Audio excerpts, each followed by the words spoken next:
KTയുടെ ഒരു പുതിയൊരു വീഡിയോയിലേക്ക് സ്വാഗതം. ഇന്നത്തെ ഈ വീഡിയോയിൽ നമ്മൾ DC ജനറേറ്ററിന്റെ ഇമ്പോർട്ടൻറ്റ് പോയിന്റ്സിനെ കുറിച്ചാണ് പറയാൻ പോകുന്നത്. Instructor grade 1 exam point of വ്യൂവിൽ നിന്നാണ് നമ്മൾ സംസാരിക്കാനായിട്ട് പോകുന്നത്. അപ്പോൾ ആദ്യത്തെ ഇമ്പോർട്ടൻറ്റ് പോയിന്റ് എന്ന് പറയുന്നത് കൺസ്ട്രക്ഷൻ ഫീച്ചേഴ്സിനെ കുറിച്ചാണ് നോക്കാൻ പോകുന്നത്.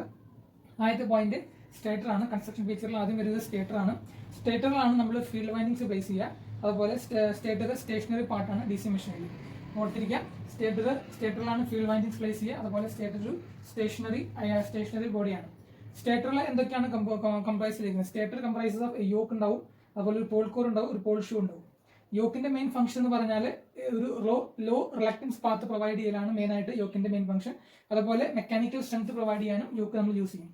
യോക്ക് മെയിൻ ആയിട്ട് മാനുഫാക്ചർ ചെയ്യുന്നത് കാസ്റ്റ് അയൺ അല്ലെങ്കിൽ സ്റ്റീൽ കൊണ്ടാണ് യോക്കിന്റെ ഭാഗം ഉണ്ടാക്കുക. അടുത്തത് പോൾ കോറും പോൾ ഷൂവും. പോൾ കോർ നമ്മുടെ യോക്കിലോട്ട് കണക്റ്റഡ് ആണ്. ബോൾട്ട് ചെയ്യാണ് ചെയ്യുക നോർമലി പോൾ കോറും പോൾ ഷൂവും സിലിക്കൺ സ്റ്റീൽ ലാമിനേഷൻസ് കൊണ്ടാണ് ഉണ്ടാക്കുക. മെയിൻ ആയിട്ട് സിലിക്കൺ സ്റ്റീൽ ഉപയോഗിക്കാനുള്ള കാരണം, ലാമിനേഷൻ ഉപയോഗിക്കാൻ കാരണം റെഡ്യൂസ് എഡി കറന്റ് ലോസ് കുറയ്ക്കാൻ വേണ്ടിയിട്ടാണ് നമ്മൾ ലാമിനേഷൻസ് യൂസ് ചെയ്യുക. അതുപോലെ പോൾ ഷൂവിന്റെ മെയിൻ ഫംഗ്ഷൻ എന്ന് പറഞ്ഞാൽ ഫ്ലക്സ് യൂണിഫോമിലായിട്ട് സ്പ്രെഡ് ചെയ്യാൻ വേണ്ടിയിട്ടാണ് നമ്മൾ പോൾ ഷൂ മെയിൻ ആയിട്ട് യൂസ് ചെയ്യുക. ഇതാണ് സ്റ്റേറ്ററിനെ കുറിച്ച് ഓർത്തിരിക്കേണ്ട കുറച്ച് പോയിന്റ്സ്. അടുത്തത് ആർമേച്ചർ ആണ് DC മെഷീനിലെ റൊട്ടേറ്റിംഗ് പാർട്ട്.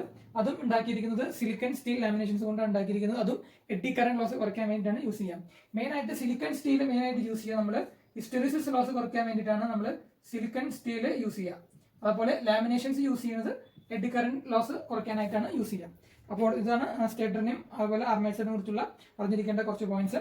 മെയിനായിട്ട് സ്റ്റേറ്ററിലാണ് ഫീൽഡ് സ്റ്റേഷനറി ബോഡിയാണ്. അതുപോലെ യോക്കിന്റെ മെയിൻ ഫംഗ്ഷൻ എന്ന് പറഞ്ഞാൽ ലോ റിലക്റ്റൻസ് പാത്ത് കൊടുക്കാനും അതുപോലെ മെക്കാനിക്കൽ സ്ട്രെങ്ത് പ്രൊവൈഡ് ചെയ്യാനും യോക്ക് ഉണ്ടാക്കിയിരിക്കുന്നത് കാസ്റ്റ് അയൺ അല്ലെങ്കിൽ സ്റ്റീൽ കൊണ്ടാണ്. അതുപോലെ തന്നെ പോൾ ഷൂവിന്റെ മെയിൻ ഫംഗ്ഷൻ ഫ്ലക്സിനെ യൂണിഫോമിൽ ഡിസ്ട്രിബ്യൂട്ട് ചെയ്യാനാണ്. പോൾ കോറും പോൾ ഷൂ ഉണ്ടാക്കിയിരിക്കുന്നത് സിലിക്കൺ സ്റ്റീൽ ലാമിനേഷൻസ് കൊണ്ടാണ്.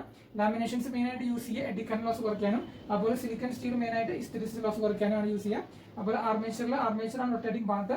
അതും സിലിക്കൺ സ്റ്റീൽ ലാമിനേഷൻസ് കൊണ്ടാണ് ഉണ്ടാക്കിയിരിക്കുന്നത്. അടുത്ത പോയിന്റ് കമ്മ്യൂട്ടേറ്റർ ആണ്. കമ്മ്യൂട്ടേറ്റർ മെയിനായിട്ട് ജനറേറ്ററിൽ യൂസ് ചെയ്യുക. പിന്നെ ആർമേച്ചറിൽ ഡെവലപ്പ് ചെയ്യുന്ന AC-നെ DC-ലോട്ട് മാറ്റാനാണ് നമ്മൾ കമ്മ്യൂട്ടേറ്റർ യൂസ് ചെയ്യുക. അത് കമ്മ്യൂട്ടേറ്റർ മെയിനായിട്ട് ഹാർഡ് ഡ്രോൺ കോപ്പർ കൊണ്ടാണ് ഉണ്ടാക്കുക. അതുപോലെ number of commutating segments number of കോയിൽസിന് ഈക്വൽ ആയിരിക്കും. ഓർത്തിരിക്കേണ്ട പോയിന്റാണ് നമ്പർ ഓഫ് കമ്മ്യൂട്ടേറ്റിംഗ് സെഗ്മെന്റ്സ് എപ്പോഴും നമ്പർ ഓഫ് കോയിൽസിന് ഈക്വൽ ആയിരിക്കും. 3 പോയിന്റ് ഓർത്തിരിക്കാം. നാലാമത്തത് ആർമേച്ചർ വൈൻഡിങ്ങിനെ കുറിച്ചാണ്. നമുക്കറിയാം ആർമേച്ചർ വൈൻഡിങ് 2 ടൈപ്പ് ഉണ്ട്. ഒന്ന് ലാപ്പ് വൈൻഡിങ്ങും വേവ് വൈൻഡിങ്ങും. രണ്ടും ഡിഫറെന്റ് ആവുന്നത് നമ്പർ ഓഫ് പാരലൽ പാത്തിനെ ഡിപ്പെൻഡ് ചെയ്തിട്ടാണ് ഡിഫറെന്റ് ആവുന്നത്. ലാപ്പ് വൈൻഡിങ്ങിലെ നമ്പർ ഓഫ് പാരലൽ പാത്ത് എന്ന് പറയുന്നത് MP ആണ്. അതുപോലെ വേവ് വൈൻഡിങ്ങിലെ നമ്പർ ഓഫ് പാരലൽ പാത്ത് എന്ന് പറയുന്നത് 2 ആണ്. ഇതിൽ M റെപ്രസെന്റ് ചെയ്യുക. സിംപ്ലെക്സ് വേവ് വൈൻഡിങ് ആണെങ്കിൽ M-ന്റെ വാല്യൂ 1 ആയിരിക്കും. ഡ്യൂപ്ലെക്സ് ആണെങ്കിൽ M-ന്റെ വാല്യൂ 2 ആയിരിക്കും. ട്രിപ്ലെക്സ് ആണെങ്കിൽ M-ന്റെ വാല്യൂ 3 ആയിരിക്കും. നോർമലി നമ്മൾ പറയുകയാണെങ്കിൽ എപ്പോഴും നമ്മൾ സിംപ്ലെക്സ് വേറെ പ്രിഫിക്സ് ഒന്നും യൂസ് ചെയ്തിട്ടില്ലെങ്കിൽ സിംപ്ലെക്സ് ലാപ്പ് വൈൻഡിങ് അല്ലെങ്കിൽ സിംപ്ലെക്സ് വേവ് വൈൻഡിങ് ആയിട്ടാണ് നമ്മൾ കണക്കാക്കുക. പ്രിഫിക്സ് ആയിട്ട് ഡ്യൂപ്ലെക്സും ട്രിപ്ലെക്സും യൂസ് ചെയ്യുന്നുണ്ടെങ്കിൽ മാത്രമാണ് നമ്മൾ ഈ M എന്ന ടേം ഉപയോഗിക്കുള്ളൂ. അല്ലെങ്കിൽ നമ്മുടെ നോർമലി നമ്മൾ പറയാം number of parallel path lap winding number of parallel path എപ്പോഴും അതിന്റെ പോൾസിന് ഈക്വൽ ആയിരിക്കും. അതുപോലെ വേവ് വൈൻഡിങ്ങിൽ നമ്പർ ഓഫ് പാരലൽ പാത്ത് എപ്പോഴും 2 ആയിരിക്കും. ഇൻഡിപെൻഡന്റ് ഓഫ് പാരലൽ പാത്താണ് വേവ് വൈൻഡിങ്. എപ്പോഴും 2 ആയിരിക്കും. വേവ് വൈൻഡിങ്ങിലെ നമ്പർ ഓഫ് പാരലൽ പാത്ത് അതുപോലെ ലാപ്പ് വൈൻഡിങ്ങിലെ number of parallel path number of പോൾസിന് ഈക്വൽ ആയിരിക്കും. പ്രിഫിക്സ് യൂസ് ചെയ്യുന്നതിന് മാത്രമാണ് നമ്മൾ M എന്ന് പറഞ്ഞ ടേം ഉപയോഗിക്കുള്ളൂ. അതുപോലെ ലാപ്പ് വൈൻഡിങ് മെയിനായിട്ട് യൂസ് ചെയ്യുക ഹൈ കറന്റ് ലോ വോൾട്ടേജ് ആപ്ലിക്കേഷൻസിനാണ് ലാപ്പ് വൈൻഡിങ് യൂസ് ചെയ്യുക. അതേസമയം വേവ് വൈൻഡിങ് നമ്മൾ യൂസ് ചെയ്യുക ലോ കറന്റ് ഹൈ വോൾട്ടേജ് ആപ്ലിക്കേഷനാണ് യൂസ് ചെയ്യുക. അടുത്ത 5ാമത്തെ പോയിന്റ് എന്ന് പറയുന്നത് കറന്റ്. ആർമേച്ചറിലുള്ള കറന്റ് എന്ന് പറയുന്നത് പാരലൽ പാത്തിന് പ്രൊപ്പോർഷണൽ ആയിരിക്കും. അതുപോലെ ആർമേച്ചറിൽ ജനറേറ്റ് ചെയ്യുന്ന EMF എന്ന് പറയുന്നത് inversely proportional to number of parallel path ആയിരിക്കും. അതുപോലെ ആർമേച്ചറിൽ റെസിസ്റ്റൻസ് എന്ന് പറയുന്നത് inversely proportional to square of armature path ആയിരിക്കും. അതുപോലെ ഇമ്പോർട്ടൻ്റ് ഓർത്തിരിക്കുന്ന പോയിന്റ് ലാപ്പിലും ജനറേറ്റ് ചെയ്യുന്ന പവറും അതുപോലെ തന്നെ വേവിൽ ജനറേറ്റ് ചെയ്യുന്ന പവർ രണ്ടും ഈക്വൽ ആയിരിക്കും. ഓക്കെ, ഈ പോയിന്റ് ഓർത്തിരിക്കുക. അടുത്ത 6ാമത്തെ നമ്മുടെ മെയിൻ ഇക്വേഷൻ ആണ്. നമ്മുടെ ആർമേച്ചറിൽ ജനറേറ്റ് ചെയ്യുന്ന EMF-ന്റെ ഇക്വേഷൻ EG = 5Z/60 P/A. ഇത് ഓർത്തിരിക്കേണ്ട വളരെ ഇമ്പോർട്ടൻ്റ് ആയിട്ടുള്ള റിലേഷൻഷിപ്പ് ആണ്. Okay, EG = 5Z/60 P/A. 5 എന്ന് പറയുന്നത് ഫ്ലക്സ് പെർ പോൾ ആണ്. Z എന്ന് പറയുന്ന നമ്പർ ഓഫ് കണ്ടക്ടേഴ്സ്, N എന്ന് വെച്ചാൽ സ്പീഡ് ഇൻ RPM, P എന്ന് വെച്ചാൽ നമ്പർ ഓഫ് പോൾസ്, A എന്ന് വെച്ചാൽ നമ്പർ ഓഫ് പാരലൽ പാത്ത്. ഈ ഇക്വേഷനിൽ നിന്ന് നമുക്ക് കിട്ടുന്ന റിലേഷൻഷിപ്പ് ആണ് EG പ്രൊപ്പോർഷണൽ ടു എന്തിനൊക്കെ പ്രൊപ്പോർഷണൽ EG 5 പ്രൊപ്പോർഷണൽ ആണ്. EG പ്രൊപ്പോർഷണൽ ടു സ്പീഡ് ആണ്. അതുപോലെ EG proportional to inversely proportional to number of parallel path ആണ്. ഓക്കെ, ഈ റിലേഷൻഷിപ്പിൽ നിന്ന് ഈ 3 റിലേഷൻഷിപ്പ് നമുക്ക് കിട്ടും. അതുപോലെ ഇതിൽ നിന്ന് നമുക്ക് ധാരാളം ചോദ്യങ്ങൾ ചോദിക്കാൻ സാധ്യതയുണ്ട്. അപ്പോൾ ഇക്വേഷൻ ഓർത്തിരിക്കുന്നതിൽ കൂടി EG = 5Z/60 P/A. അടുത്ത ടൈപ്സ് ഓഫ് ജനറേറ്റേഴ്സ് ആണ്. ടൈപ്സ് ഓഫ് ജനറേറ്റേഴ്സിൽ ആദ്യം വരുന്നത് സെപ്പറേറ്റ്ലി എക്സൈറ്റഡ് ജനറേറ്റർ ആണ്. സെപ്പറേറ്റ്ലി എക്സൈറ്റഡ് ജനറേറ്റർ നമുക്ക് വേർഡ് കൊണ്ട് നമുക്കറിയാം ഇത് സെപ്പറേറ്റ്ലി എക്സൈറ്റഡ് ആണ്. അതായത് ആർമേച്ചർ സർക്യൂട്ടിലായിരിക്കില്ല അതിന്റെ ഫീൽഡ് വൈൻഡിങ്സ് വരാം. ഫീൽഡ് വൈൻഡിങ്സ് സെപ്പറേറ്റ് ആയിട്ട് ഒരു എക്സ്റ്റേണൽ സോഴ്സ് കൊണ്ട് നമ്മൾ എക്സൈറ്റ് ചെയ്യണം. ഇതാണ് ഇതിന്റെ സർക്യൂട്ട് എന്ന് പറയുന്നത്. സർക്യൂട്ട് ആണ് ഓരോ മെഷീൻസിന്റെയും ഓർത്തിരിക്കുന്നത്. സെപ്പറേറ്റ്ലി എക്സൈറ്റഡ് ആണ്, എക്സൈറ്റേഷൻ ആണ്. ഇതാണ് ആർമേച്ചർ സർക്യൂട്ട്. ഈ എക്സൈറ്റേഷൻ നമുക്ക് മനസ്സിലാവും. ഫ്ലക്സ് എന്ന് പറയുന്നത് ഫീൽഡ് വൈൻഡിങ് പ്രൊപ്പോർഷൻ ആയിരിക്കും എപ്പോഴും. ഇതിൽ IF ഫീൽഡ് കറന്റ് എന്ന് പറയുന്നത് V ഡിവൈഡഡ് ബൈ RF ആണ്. വിയും RFഉം കോൺസ്റ്റന്റ് ആയിടത്തോളം കാലം ഇതിലെ ഫ്ലക്സ് എന്ന ഫീൽഡ് കറന്റ് എപ്പോഴും കോൺസ്റ്റന്റ് ആയിരിക്കും. അതായത് ഫ്ലക്സ് എപ്പോഴും കോൺസ്റ്റന്റ് ആയിരിക്കും unless and until V and RF changes. അതുപോലെ ഇതിന്റെ വോൾട്ടേജ് ഇക്വേഷൻ എന്ന് പറയുന്നത് ഈ ഒരു ലൂപ്പിൽ KVL ഇക്വേഷൻ ലൂപ്പ് ചെയ്ത് കിട്ടിയ നമുക്ക് EG = VT + IARA എന്ന് കിട്ടും. അതുപോലെ ഇതിൽ ആർമേച്ചർ കറന്റ് ലോഡ് കറന്റിന് ഈക്വൽ ആയിരിക്കും. ഓക്കെ, മെയിനായിട്ട് ഇതിന്റെ സർക്യൂട്ട് ഓർത്തിരിക്കുക. അടുത്ത പോയിന്റ് സീരീസ് ജനറേറ്റർ ആണ്. സീരീസ് ജനറേറ്ററിൽ ലോഡ് കറന്റും ആർമേച്ചർ കറന്റും അതുപോലെ തന്നെ സീരീസ് ഫീൽഡ് കറന്റും എല്ലാം ഈക്വൽ ആണ്. ഇതിന്റെ വോൾട്ടേജ് ഇക്വേഷൻ എന്ന് പറഞ്ഞത് ഇതിൽ KVL അപ്ലൈ ചെയ്ത് കഴിഞ്ഞാൽ EG = VT + IA × RA + RC. കാരണം IAയും ILഉം IC എല്ലാം ഈക്വൽ ആണ്, അതുകൊണ്ടാണ് ഈക്വേഷൻ കിട്ടുക. അതുപോലെ ഫ്ലക്സ് എപ്പോഴും ഫീൽഡ് വൈൻഡിംഗ് പ്രൊപ്പോർഷൻ ആയിരിക്കും. ഇതിൽ ഫീൽഡ് വൈൻഡിംഗ് എന്ന് പറയുന്നത് സീരീസ് വൈൻഡിംഗ് RC ആണ്. അതേ ഫീൽഡ് കറന്റ് ഇതിൽ ഈക്വൽ ആയതുകൊണ്ട് it's proportional to armature current. അതുപോലെ IA is also equal to IL. അതുകൊണ്ട് തന്നെ flux is proportional to IL also. Series generator മെയിനായിട്ട് യൂസ് ചെയ്യുക boosters and distribution system. Distribution സിസ്റ്റത്തിൽ ബൂസ്റ്റേഴ്സ് ആയിട്ടാണ് നമ്മൾ സീരീസ് ജനറേറ്റർ മെയിനായിട്ട് യൂസ് ചെയ്യുക. അപ്പോൾ ഇതിന്റെയും സർക്യൂട്ടറി ഓർത്തിരിക്കുക. അടുത്ത type of motor shunt generator ആണ്. ഷണ്ട് ജനറേറ്റർ എന്ന് പറഞ്ഞാൽ ഷണ്ട് ഫീൽഡ് വൈൻഡിങ് ആർമേച്ചറിന് അക്രോസ് ആയിരിക്കും കണക്ട് ചെയ്യുക. RSH ആയിരിക്കും ഷണ്ട് ഫീൽഡ് വൈൻഡിങ്. ഇതിലാണ് നമ്മൾ ഈ നോഡിൽ KCL ഇക്വേഷൻ എഴുതി കഴിഞ്ഞാൽ നമുക്ക് IA = IL + ISH കിട്ടും. അതുപോലെ ഈ ലൂപ്പിൽ KVL അപ്ലൈ ചെയ്താൽ നമുക്ക് വോൾട്ടേജ് ഇക്വേഷൻ കിട്ടും. EG = V + IRA. ഫ്ലക്സ് എപ്പോഴും പ്രൊപ്പോർഷണൽ ടു ഫീൽഡ് വൈൻഡിങ്സ് ആയിരിക്കും. ഇതിൽ ഫീൽഡ് വൈൻഡിങ് എന്ന് പറയുന്നത് RSH ആണ്. അതുകൊണ്ട് തന്നെ ഫ്ലക്സ് ISH പ്രൊപ്പോർഷൻ ആയിരിക്കും. ISH എന്ന് പറഞ്ഞാൽ V ഡിവൈഡഡ് ബൈ RSH ആണ്. കാരണം ഇതിന് അക്രോസുള്ള വോൾട്ടേജ് തന്നെയാണ് RSH അക്രോസ് വരുന്നത്. അതുകൊണ്ട് തന്നെ V/RSH ആയിരിക്കും ISH. വിയും RSHും കോൺസ്റ്റന്റ് ആയിടത്തോളം കാലം ഫ്ലക്സ് കോൺസ്റ്റന്റ് ആയിരിക്കും. അതുകൊണ്ട് തന്നെ ഇതിനെയും ഒരു കോൺസ്റ്റന്റ് ഫ്ലക്സ് മെഷീൻ എന്ന് വിളിക്കാം. മെയിനായിട്ട് ഇത് യൂസ് ചെയ്യുക ബാറ്ററി ചാർജിങ് പർപ്പസിനാണ് ഷണ്ട് ജനറേറ്റേഴ്സ് യൂസ് ചെയ്യുക. അടുത്ത ജനറേറ്റർ കോമ്പൗണ്ട് ജനറേറ്റർ ആണ്. കോമ്പൗണ്ട് ജനറേറ്റർ രണ്ടായിട്ട് ക്ലാസിഫൈ ചെയ്തിട്ടുണ്ട്, long shunt and short shunt. Long shunt എന്ന് പറഞ്ഞാൽ ആർമേച്ചർ ഷണ്ട് ഫീൽഡ് വൈൻഡിങ്ങും സീരീസ് ഫീൽഡ് വൈൻഡിങ്ങിനും ആർമേച്ചർ റെസിസ്റ്റൻസിന് അക്രോസ് ആയിരിക്കും കണക്ട് ചെയ്യുക. എന്നാൽ ഷോർട്ട് ഷണ്ട് ആണെങ്കിൽ ഷണ്ട് ഫീൽഡ് വൈൻഡിങ് ആർമേച്ചറിന് അക്രോസ് ആണ് കണക്ട് ചെയ്യുക. ഇതാണ് ലോങ് ഷണ്ടും ഷോർട്ട് ഷണ്ടും തമ്മിലുള്ള വ്യത്യാസം. അടുത്തത് അതിന്റെ ഇക്വേഷൻ KVL ഇക്വേഷൻ. ഇതിൽ KVL അപ്ലൈ ചെയ്ത് കഴിഞ്ഞാൽ നമുക്ക് EG = V + IA × RA + RC എന്ന് ലോങ് ഷണ്ടിൽ കിട്ടും. അപ്പോൾ ഇതിൽ KCL അപ്ലൈ ചെയ്ത് കഴിഞ്ഞാൽ IA = ISH + IL എന്ന് കിട്ടും. IA എന്ന് പറഞ്ഞാൽ ISCക്ക് ഈക്വൽ ആണ്.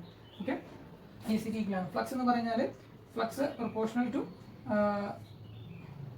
ഇതിലെ ടോട്ടൽ ഫ്ലക്സ് ആണ് വരാം. നെറ്റ് ഫ്ലക്സ് റിസൾട്ടിംഗ് ഫ്ലക്സ് ആണ് വരാം. Resulting flux proportional to 5SH ± 5SC ആയിരിക്കും. അതുപോലെ ഇവിടെ അത് റിസൾട്ടിംഗ് ഫ്ലക്സ് എന്ന് പറഞ്ഞാൽ 5SH + 5SCക്ക് പ്രൊപ്പോർഷണലി റിസൾട്ടിംഗ് ഫ്ലക്സ് വരാം. ഇവിടെയും നമ്മൾ KVL ഇക്വേഷൻ അപ്ലൈ ചെയ്താൽ നമുക്ക് കിട്ടും EG = IRA + ISC RSC + V കിട്ടും. അതുപോലെ IA = ISH + IL ആണ്. പക്ഷേ ഇവിടെ സീരീസ് ഫീൽഡ് ISC ILന് ഈക്വൽ ആണ്. ഇവിടെ ISC ആർമേച്ചർ കറന്റിനാണ് ഈക്വൽ. അടുത്തത് കോമ്പൗണ്ടിൽ തന്നെ കുമുലേറ്റീവും ഡിഫറൻഷ്യലും വരുന്നുണ്ട്. കുമുലേറ്റീവ് എന്ന് വെച്ചാൽ രണ്ട് ഫീൽഡ് വൈൻഡിങ്സിന്റെ ഫീൽഡ് അഡിറ്റീവ് ആഡ് ആവുകയാണെങ്കിൽ അത് നമ്മൾ കുമുലേറ്റീവ് കോമ്പൗണ്ട് ജനറേറ്റർ എന്ന് പറയും. എന്നാൽ അതേസമയം രണ്ടും സബ്ട്രാക്ട് ചെയ്യണമെങ്കിൽ 5SH - 5SC ആണെങ്കിൽ അതിനെ ഡിഫറൻഷ്യൽ കോമ്പൗണ്ട് ജനറേറ്റർ എന്ന് വിളിക്കും. ആ ഡിഫറൻഷ്യൽ കോമ്പൗണ്ടിൽ തന്നെ ലോങ് ഉണ്ടാവും, ഷോർട്ട് ഉണ്ടാവും. ഓക്കെ, അപ്പോൾ 4 ടൈപ്പായിട്ട് ക്ലാസിഫൈ ചെയ്യാം കോമ്പൗണ്ട് ജനറേറ്റേഴ്സിനെ. അടുത്തത് ക്യാരക്ടറിസ്റ്റിക്സ് ആണ് ഇമ്പോർട്ടൻ്റ് ആയിട്ട് പഠിക്കാനുള്ളത്, ഓർത്തിരിക്കേണ്ടത്. ആദ്യത്തെ കാര്യം എന്ന് പറയുന്നത് OCC ആണ്, അല്ലെങ്കിൽ ഓപ്പൺ സർക്യൂട്ട് ക്യാരക്ടറിസ്റ്റിക്സ് ആണ്. അത് നമ്മൾ പ്ലോട്ട് ചെയ്യുക. No load voltage versus field current ആണ് നമ്മൾ അത് പ്ലോട്ട് ചെയ്യുക. അതുപോലെ അടുത്ത കാര്യം എന്ന് പറയുന്നത് ഇന്റേണൽ കാരയാണ്. ഇന്റേണൽ കാര നമ്മൾ generator voltage versus armature current ആണ് നമ്മൾ പ്ലോട്ട് ചെയ്യുക. മൂന്നാമത്തെ കാര്യം എന്ന് പറയുന്നത് എക്സ്റ്റേണൽ ക്യാരക്ടറിസ്റ്റിക്സ് ആണ്. അത് terminal voltage versus load current ആണ്. എപ്പോഴും OCC ആയിരിക്കും കാരയിൽ ഏറ്റവും ഹൈയിൽ ഉണ്ടാവുക. അതിനുശേഷം ഇന്റേണൽ കാര വരും, അതിനുശേഷമാണ് എക്സ്റ്റേണൽ കാര വരാം. OCCയിൽ നിന്ന് നമ്മൾ ആർമേച്ചർ റിയാക്ഷൻ മൈനസ് ചെയ്ത് കഴിഞ്ഞാൽ നമുക്ക് ഇന്റേണൽ കാര കിട്ടും. അതിൽ നിന്നും ആർമേച്ചർ റിയാക്ഷനും അതുപോലെ തന്നെ ആർമേച്ചർ ഡ്രോപ്പും മൈനസ് ചെയ്ത് കഴിഞ്ഞാൽ നമുക്ക് എക്സ്റ്റേണൽ കാര കിട്ടും. അപ്പോൾ ഈ ഒരു ഓർഡർ കൊടുത്തിരിക്കുക. ഓപ്പൺ സർക്യൂട്ട് ക്യാരക്ടറിസ്റ്റിക്സ് ആയിരിക്കും ഏറ്റവും ആദ്യം, അതിനുശേഷം അതിൻ്റെ അടിയിൽ വരുന്നത് ഇന്റേണൽ കാര ആയിരിക്കും, അതിനടിയിൽ വരുന്നതായിരിക്കും എക്സ്റ്റേണൽ കാര. അടുത്തത് ഇത് കാണിച്ചിരിക്കുന്നത് 12ാമത്തെ പോയിന്റ് ഒരു OCC ഓപ്പൺ സർക്യൂട്ട് ക്യാരക്ടറിസ്റ്റിക്സ് ആണ് കാണിച്ചിരിക്കുന്നത്. നേരത്തെ പറഞ്ഞത് OCC എന്ന് പറഞ്ഞാൽ നോൺ ലോഡ് വോൾട്ടേജും ഫീൽഡ് കറന്റും തമ്മിലുള്ള ഗ്രാഫാണ് OCC. ഇതിൽ കാണിക്കുന്ന ഇനിഷ്യൽ പോർഷൻ എന്ന് പറയുന്നത് റെസിഡ്യൂവൽ വോൾട്ടേജ് ആണ്. ഇനിഷ്യൽ പോർഷൻ എന്ന് പറയുന്നത് റെസിഡ്യൂവൽ വോൾട്ടേജ് ആണ്. ഫീൽഡ് കറന്റ് കൂടുന്തോറും അതിന്റെ നോ ലോഡ് ടെർമിനൽ വോൾട്ടേജ് കൂടിക്കൊണ്ടേയിരിക്കും. അടുത്തത് 13ാമത്തെ പോയിന്റ് സെപ്പറേറ്റ്ലി എക്സൈറ്റഡ് DC ജനറേറ്ററിന്റെ കാരയാണ്. നമുക്കറിയാം 3 ടൈപ്പ് കാര എന്ന് പറയുന്നത് OCC, ഇന്റേണൽ കാര, എക്സ്റ്റേണൽ കാര. ഇത് കാണിച്ചിരിക്കുന്നത് E0 എന്ന് പറയുന്നത് നോ ലോഡ് വോൾട്ടേജ് E0 ആണ്. അതിൽ നിന്ന് ആർമേച്ചർ ഡ്രോപ്പ് കുറച്ച് കഴിഞ്ഞാൽ നമുക്ക് ഇന്റേണൽ കാര കിട്ടും. അതിൽ നിന്ന് ഇന്റേണൽ ക്യാരിയിൽ നിന്ന് ആർമേച്ചർ ഡ്രോപ്പ് കുറച്ച് കഴിഞ്ഞാൽ നമുക്ക് എക്സ്റ്റേണൽ ക്യാരി കിട്ടും. റെഡ് ലൈനോട് കാണിച്ചിരിക്കുന്നത് എക്സ്റ്റേണൽ ക്യാരിയാണ്, ബ്ലൂ കാണിച്ചിരിക്കുന്നത് ഇന്റേണൽ ക്യാരിയാണ്, ബ്ലാക്ക് കാണിച്ചിരിക്കുന്നതാണ് നോ ലോഡ് ക്യാരി അല്ലെങ്കിൽ നോ ലോഡ് വോൾട്ടേജ്. നേരത്തെ പറഞ്ഞു OCC ആയിരിക്കും ഏറ്റവും ഹൈയിൽ നിൽക്കുക, അതുപോലെ OCC ആണ് ഏറ്റവും ഹൈയിൽ വരുന്ന ക്യാര, അതിനുശേഷം വരുന്ന ക്യാര ഇന്റേണൽ ക്യാരിയാണ്, അതിന് താഴെ വരുന്ന ക്യാരിയാണ് എക്സ്റ്റേണൽ ക്യാര. ഓക്കെ, ഈ റെഡ് ഗ്രാഫിൽ നിന്ന് നമുക്ക് ടെർമിനൽ വോൾട്ടേജ് കിട്ടും, അതുപോലെ ബ്ലൂ ഗ്രാഫിൽ നിന്ന് നമുക്ക് ജനറേറ്റ് ചെയ്ത വോൾട്ടേജ് കിട്ടും. ഓക്കെ, അടുത്ത ഷണ്ട് ജനറേറ്ററിന്റെ ക്യാരിയാണ്. ഷണ്ട് ജനറേറ്ററിന്റെ ക്യാര ഓൾമോസ്റ്റ് സെപ്പറേറ്റ്ലി എക്സൈറ്റഡിന്റെ ക്യാരിയായിട്ട് സെയിം ആണ്. നേരത്തെ പറഞ്ഞ പോലെ ഈ നോട്ട് എന്ന് പറഞ്ഞ നോ ലോഡ് വോൾട്ടേജ് ആണ്. അതിൽ നിന്ന് ആർമേച്ചർ റിയാക്ഷൻ ഡ്രോപ്പ് കുറച്ച് കഴിഞ്ഞാൽ നമുക്ക് ഇന്റേണൽ ക്യാര കിട്ടും. ഇന്റേണൽ ക്യാരയിൽ നിന്ന് IRA ഡ്രോപ്പ് അല്ലെങ്കിൽ ഓമിക് ഡ്രോപ്പ് കുറച്ച് കഴിഞ്ഞാൽ നമുക്ക് എക്സ്റ്റേണൽ ക്യാര കിട്ടും. ഓക്കെ, അടുത്തത് സീരീസ് ജനറേറ്ററിന്റെയാണ്. ഇതിനെ നമ്മൾ ഷണ്ട് ജനറേറ്ററിന്റെ ക്യാര നമ്മൾ ഡ്രൂപ്പിംഗ് ക്യാര എന്നാണ് പറയുന്നത്, ഡ്രൂപ്പിംഗ് ക്യാരക്ടറിസ്റ്റിക്സ്. ഈ ഡ്രൂപ്പിംഗ് ക്യാരക്ടറിസ്റ്റിക്സിന്റെ ഗുണം കൊണ്ടാണ് നമ്മൾ മെയിൻ ആയിട്ട് പാരലൽ ഓപ്പറേഷൻ ഓഫ് ജനറേറ്റേഴ്സിന് ഷണ്ട് ജനറേറ്റേഴ്സ് ആണ് കൂടുതൽ പ്രിഫർ ചെയ്യുന്നത്. അടുത്തത് സീരീസ് ജനറേറ്ററിന്റെ കാര്യമാണ്. സീരീസ് ജനറേറ്ററിന്റെ കാര്യം നമ്മൾ റൈസിംഗ് കാര്യം എന്നാണ് പറയാ, കാരണം അത് നമ്മുടെ ലോഡ് വോൾട്ടേജ് ലോഡ് കറണ്ട് കൂടുന്നതോറും അതിന്റെ ടെർമിനൽ വോൾട്ടേജ് കൂടിക്കൊണ്ടേയിരിക്കും, ഇൻഡ്യൂസ് EMF കൂടിക്കൊണ്ടിരിക്കും. അതുകൊണ്ടാണ് ഇത് റൈസിംഗ് കാര്യം എന്ന് പറയുന്നത്. ഇതിൽ ആദ്യത്തെ ബ്ലാക്ക് കാണിച്ചിരിക്കുന്നത് OCC ആണ്, ഓപ്പൺ സർക്യൂട്ട് കാര്യമാണ്. അതിൽ നിന്ന് ആർമേച്ചർ റിയാക്ഷൻ ഡ്രോപ്പ് കുറച്ച് കഴിഞ്ഞാൽ നമുക്ക് ഇന്റേണൽ കാര്യം കിട്ടും. അതിൽ നിന്നും ആർമേച്ചർ ഡ്രോപ്പ് കുറച്ച് കഴിഞ്ഞാൽ അല്ലെങ്കിൽ ഓമിക് ഡ്രോപ്പ് കുറച്ച് കഴിഞ്ഞാൽ നമുക്ക് എക്സ്റ്റേണൽ കാര്യം കിട്ടും. ഈ രണ്ട് പോയിന്റ് ഓർത്തിരിക്കാം. ഷണ്ട് ജനറേറ്ററിന്റെ കാര്യം എന്ന് പറയാൻ ഡ്രൂപ്പിംഗ് കാര്യം എന്ന് പറയാം, അതുപോലെ സീരീസ് ജനറേറ്ററിന്റെ കാര്യമാണ് നമ്മൾ റൈസിംഗ് ക്യാരക്ടറിസ്റ്റിക്സ് ആണെന്നാണ് പറയാം. അടുത്തത് കോമ്പൗണ്ട് ജനറേറ്ററിന്റെ കാര്യമാണ്. കോമ്പൗണ്ട് ജനറേറ്റർ എന്ന് പറഞ്ഞു 3 ടൈപ്പ് ഓഫ് കോമ്പൗണ്ടിങ് നമുക്ക് ചെയ്യാം, over compounding, flat compounding, under compounding. ഇതാണ് അതിന്റെ ക്യാര എന്ന് പറയുന്നത്. VT വേഴ്സസ് IL എക്സ്റ്റേണൽ ക്യാരയാണ് കാണിച്ചിരിക്കുന്നത്. ഈ നോട്ട് എന്ന് പറയുന്നത് നോ ലോഡ് വോൾട്ടേജ് ആണ്. ടെർമിനൽ വോൾട്ടേജ് നോ ലോഡ് വോൾട്ടേജിനേക്കാളും കൂടുതലാണെങ്കിൽ നമ്മൾ അതിനെ ഓവർ കോമ്പൗണ്ടഡ് ജനറേറ്റർ എന്ന് പറയും. അതുപോലെ almost constant terminal voltage almost ഈ നോട്ടിന് കോൺസ്റ്റന്റ് ആണെങ്കിൽ അത് നമ്മൾ ഫ്ലാറ്റ് കോമ്പൗണ്ടഡ് എന്ന് പറയും. അണ്ടർ കോമ്പൗണ്ട് എന്ന് പറഞ്ഞാൽ ടെർമിനൽ വോൾട്ടേജ് എപ്പോഴും നോ ലോഡ് വോൾട്ടേജിനേക്കാളും കുറവായിരിക്കും, അതിനെയാണ് അണ്ടർ കോമ്പൗണ്ട് എന്ന് പറയാം. ഓക്കെ, മെയിനായിട്ട് ഓർത്തിരിക്കുക, ഈ ഗ്രാഫ് ഓർത്തിരിക്കുക, ഇമ്പോർട്ടൻ്റ് ആണ്. ഈ ഗ്രാഫിൽ നിന്ന് ധാരാളം ചോദ്യങ്ങൾ വരാൻ സാധ്യതയുണ്ട്. ഓക്കെ, ഇതിലെ ഫ്ലാറ്റ് കോമ്പൗണ്ടിലായിരിക്കും വോൾട്ടേജ് റെഗുലേഷൻ ഏറ്റവും കുറവ്, മിനിമം ഫ്ലാറ്റ് കോമ്പൗണ്ടിലായിരിക്കും വോൾട്ടേജ് റെഗുലേഷൻ ഏറ്റവും കുറവ്. അതുപോലെ ഓവർ കോമ്പൗണ്ടഡ് നമ്മൾ മെയിനായിട്ട് ട്രാൻസ്മിഷൻ ലൈനിൽ നമ്മൾ കോമ്പൻസേറ്റ് ചെയ്യാനൊക്കെ ആയിട്ട് യൂസ് ചെയ്യും.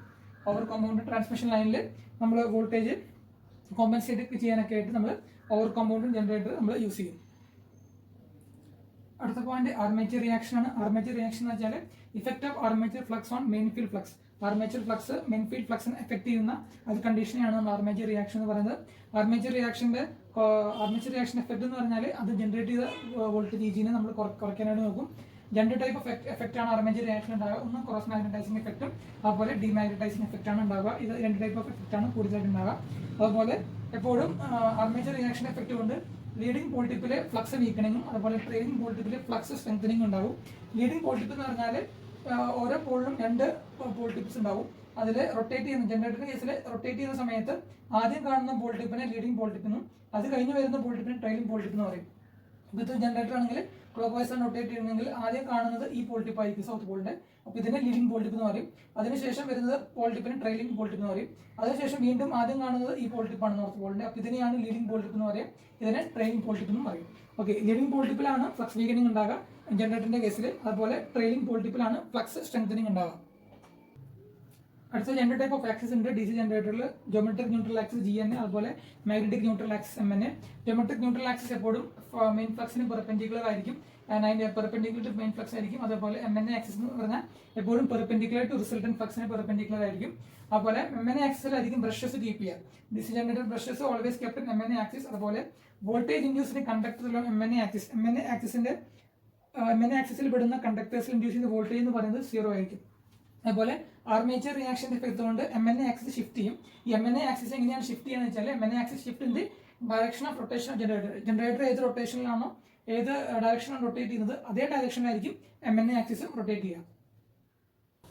അടുത്ത ഇമ്പോർട്ടൻറ്റ് പോയിന്റ്, നമ്മൾ 2 ടൈപ്പ് ഓഫ് സാധനങ്ങൾ യൂസ് ചെയ്യും നമ്മൾ ആർമേച്ചർ റിയാക്ഷൻ കുറയ്ക്കാനായിട്ട്. ഒന്ന് കോമ്പൻസേറ്റിംഗ് വൈൻഡിങ്ങും ഒന്ന് ഇന്റർപോളും. ഇത് രണ്ടും യൂസ് ചെയ്യുന്നത് ആർമേച്ചർ റിയാക്ഷൻ കുറയ്ക്കാൻ വേണ്ടിയിട്ടാണ്.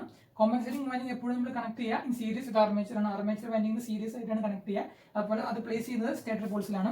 അതുപോലെ ഇന്റർപോൾസിന്റെ പൊളാരിറ്റി എങ്ങനെയാണ് നമ്മൾ കണ്ടുപിടിക്കുക എന്ന് വെച്ചാൽ, ഇപ്പോൾ ജനറേറ്റർ ക്ലോക്ക് വൈസ് റൊട്ടേറ്റ് ചെയ്യാന്ന് വിചാരിക്കും, ജനറേറ്റർ ആണ് അത് ക്ലോക്ക് വൈസ് റൊട്ടേറ്റ് ചെയ്യാന്ന് വിചാരിക്കുക.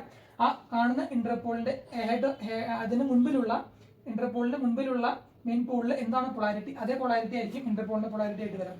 ഇപ്പോൾ ഇത് ഇന്റർപോളാണ്, ഈ റെഡ് കാണിച്ചിരിക്കുന്ന ഇന്റർപോൾ ആണെങ്കിൽ ക്ലോക്ക് വൈസ് ആണ് റൊട്ടേറ്റ് ചെയ്യുന്നതെങ്കിൽ ഇതിന്റെ ഹെഡ് കാണുന്നത് സൗത്ത് പോൾ ആണ്. അപ്പോൾ ഈ ഇന്റർപോളിന്റെ പൊളാരിറ്റി എന്ന് പറയുന്നത് സൗത്ത് പോൾ ആയിരിക്കും.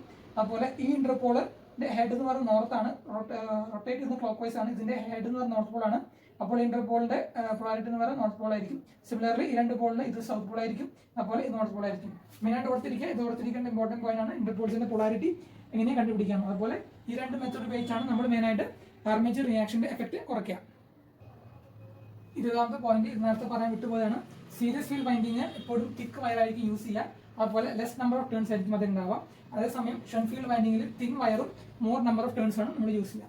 ഇതാണ് 20 പോയിന്റ് DC ജനറേറ്ററിൽ ഇമ്പോർട്ടൻ്റ് ആയിട്ടുള്ള 20 പോയിന്റ്സ് കൊണ്ട് നമ്മളിവിടെ ഡിസ്കസ് ചെയ്ത്. ഇമ്പോർട്ടൻറ്റ് പോയിന്റ്സ് ഓർത്തിരിക്കുക. പരീക്ഷയുടെ മുൻപ് പോകുന്നതിന് മുൻപ് ഈ ഒരു വീഡിയോ നിങ്ങൾ എല്ലാവരും കണ്ടിരിക്കണം. 20 പോയിന്റ്സ് ആണ് DC ജനറേറ്ററിനെ സംബന്ധിച്ച് ഏറ്റവും ഇമ്പോർട്ടൻ്റ് ആയിട്ടുള്ള പോയിന്റ്സ്. ഇത് ഓർത്തിരിക്കാനായിട്ട് ശ്രമിക്കുക. ഈ പോയിന്റ്സ് എല്ലാം നിങ്ങൾക്ക് മനസ്സിലായെന്ന് വിചാരിക്കുകയാണ്.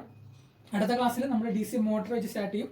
ഓക്കെ, അപ്പോൾ അടുത്ത ക്ലാസ്സിൽ വരുന്നവരെ എല്ലാവർക്കും ഗുഡ് ബൈ.